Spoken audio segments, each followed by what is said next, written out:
नमस्कार दोस्तों, मैं हिमांशु परियार चैनल न्यूज रत में आप सबका स्वागत करता हूं और निवेदन करता हूं कि आप हमारे चैनल को लाइक करें, शेयर करें और सब्सक्राइब करें तथा कमेंट्स करें। अब बात करते हैं आज के वीडियो। फिर लौटी स्कूलों में रौनक। 18 जनवरी 2021 से राज्य सरकार के द्वारा सभी विद्यालयों और शैक्षणिक संस्थानों को खोलने के आदेश दिए गए हैं। अब हम जानते हैं कि किस तरह से विद्यालयों में शिक्षकों द्वारा विद्यार्थियों को पढ़ाया जाएगा और किस तरह से विद्यार्थियों को कोरोना बीमारी से बचने की सुरक्षा के इंतजाम किए गए।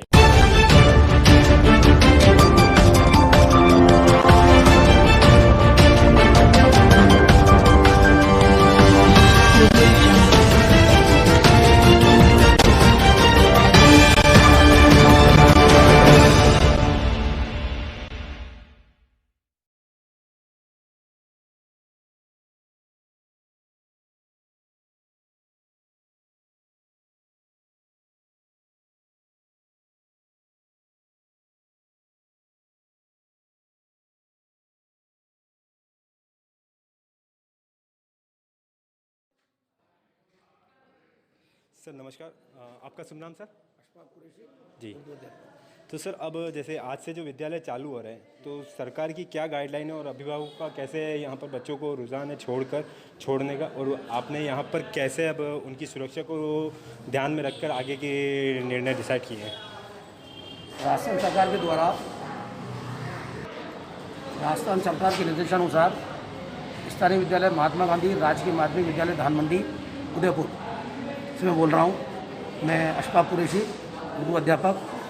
जैसा कि राजस्थान सरकार की गाइडलाइन के अनुसार हमने 16/1/2021 को स्थानीय विद्यालय के लिए एक मीटिंग का आयोजन किया गया था, PTM का, जिसके अंतर्गत हमने अभिभावकों को ये समझाने का प्रयास किया कि आपके बच्चों की सुरक्षा हम करने के लिए हमने उनको समझाने का प्रयास किया और वो भी समझ पाए इस बात को, और उन्होंने आज 18/1 से अपने छात्रों को, अपने बालक और बालिकाओं को विद्यालय में भेजने का प्रयास किया, जिसके अंतर्गत आज विद्यालय सुचारू रूप से चलाए जा रहे हैं। जो 9th और 11th के अंदर हमने 10 बजे से 4 बजे तक विद्यालय का समय शिक्षा विभाग के निर्देशानुसार चलाने का प्रयास कर रहे हैं हम, और इसी तरीके से 12वीं और 10वीं क्लास जो कि 9:30 से 3:30 का समय है उसके अनुसार चलाने का प्रयास कर रहे हैं। और राजस्थान सरकार की गाइडलाइन के अनुसार हमने इस विद्यालय को चलाने का पूरा प्रयास किया गया है। जैसा कि आप यहाँ पे देख रहे हैं कि हमने यहाँ पर एक भित्ति पत्रिका बनाई है और राजस्थान सरकार के द्वारा जो पैम्पलेट दिए गए हमारे को, वो आपको यहाँ पे मास्क नहीं तो प्रवेश नहीं, इस तरह के पैम्पलेट हमने लगाए हैं और जो उनके निर्देश हैं उसके अनुसार हमने पूरा प्रयास किया गया है।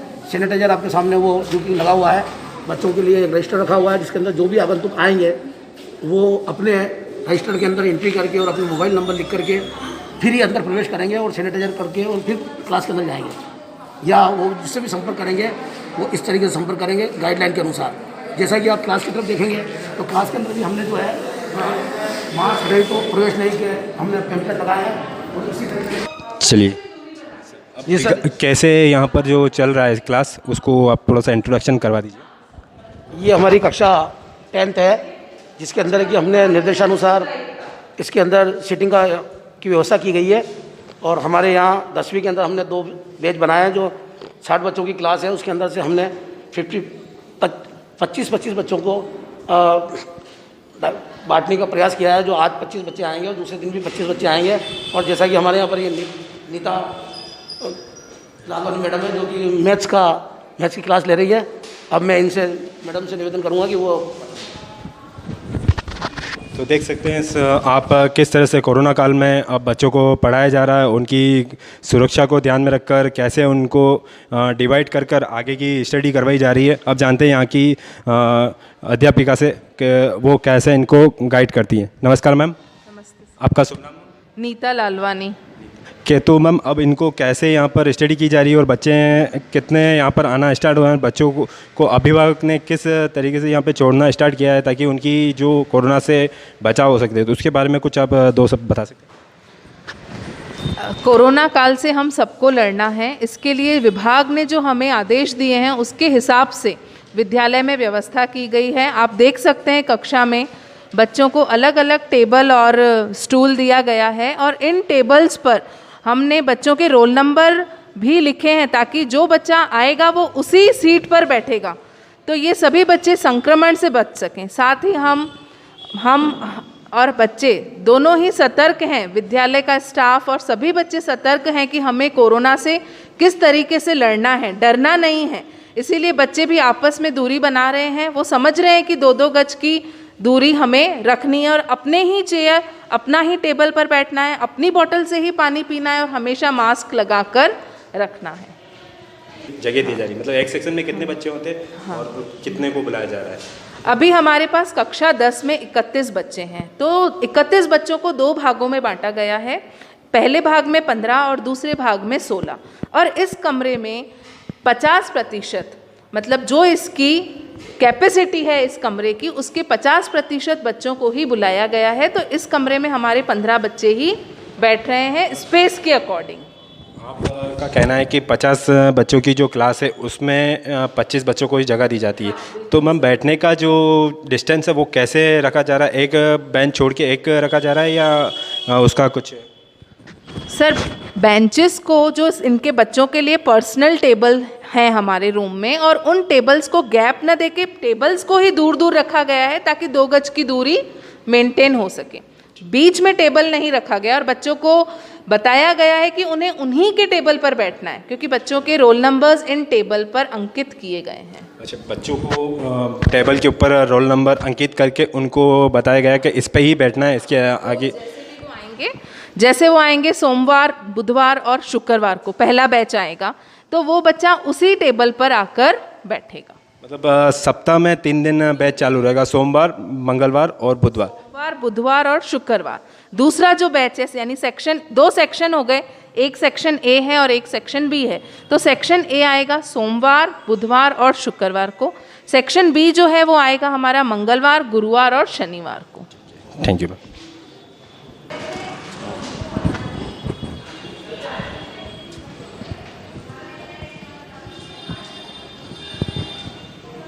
जैसा कि आप देख रहे हैं कि हमने ये जो है पैम्पलेट लगाया है, मास्क नहीं तो प्रवेश नहीं, ये हमारे संस्था प्रधान का रूम है, और उसके बाद हमने जो है राजस्थान सरकार की जो गाइडलाइन है उसके अनुसार हमने पैम्पलेट लगाए हैं, और डिस्टेंस जो है इस विज्ञापन पूरा लगाने का प्रयास किया है ताकि बच्चे इस चीज़ को समझ सकें।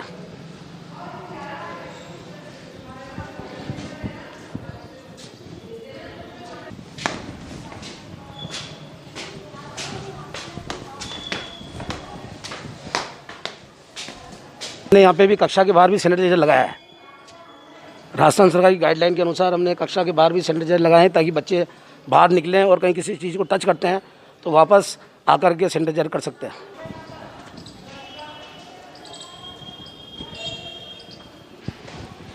कक्षा के बाहर भी हमने जो है सैनिटाइजर लगाए हैं। ये नो मास्क और नो प्रवेश का पैम्पलेट लगाया है जिससे कि बच्चे इस चीज़ को समझ सकें।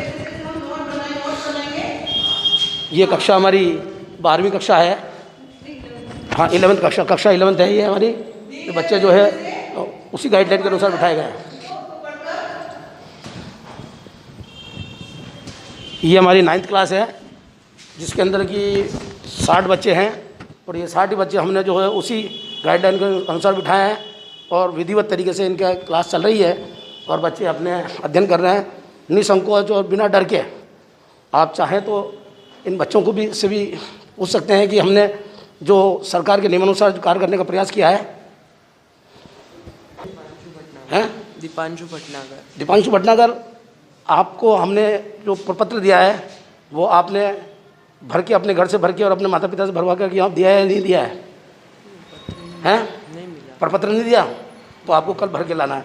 इस कक्षा के अंदर कितने बच्चों ने मतलब प्रपत्र भर के दिया है? आपने दिए हैं? उस परफॉर्मे में क्या लिखा हुआ और किस तरह से वो गाइडलाइन है और बच्चों की सुरक्षा का उसमें क्या नियम बनाया गया, कुछ उस पर बता सकते हैं आप? जी हाँ, हमारे यहाँ पर जो हमने जो प्रोफार्मा जो राजस्थान सरकार ने जारी किया है बच्चों के लिए और अभिभावकों के लिए, उनको उसमें ये निर्देश दिए गए हैं कि आपको अगर बुखार आता है या सर्दी जुकाम या कुछ भी होता है तो ऐसी परिस्थिति में अपने बच्चों को नहीं भेजें, और बाकी आप बच्चों को भेजेंगे आपकी सुरक्षा विद्यालय द्वारा पूर्ण रूप से की गई है और उसमें किसी तरीके से कोई बढ़ताई नहीं की गई है। जो सारी नियम बताए गए हैं कि बच्चों को किस तरीके से बिठाएंगे, पानी की बोतल आपको साथ में लानी है, खाने का टिफ़िन आपको साथ में लाना है, और आप एक दूसरे के संपर्क में नहीं रहना है, और आप बराबर क्लास के अंदर बैठेंगे तो भी मास्क लगा के बैठेंगे। इन चीज़ों के लिए हमने अभिभावकों से उसके ऊपर अपने प्रपत्र पर साइन करवाने का प्रयास किया है और सभी ने उस प्रपत्र पर साइन किए हैं।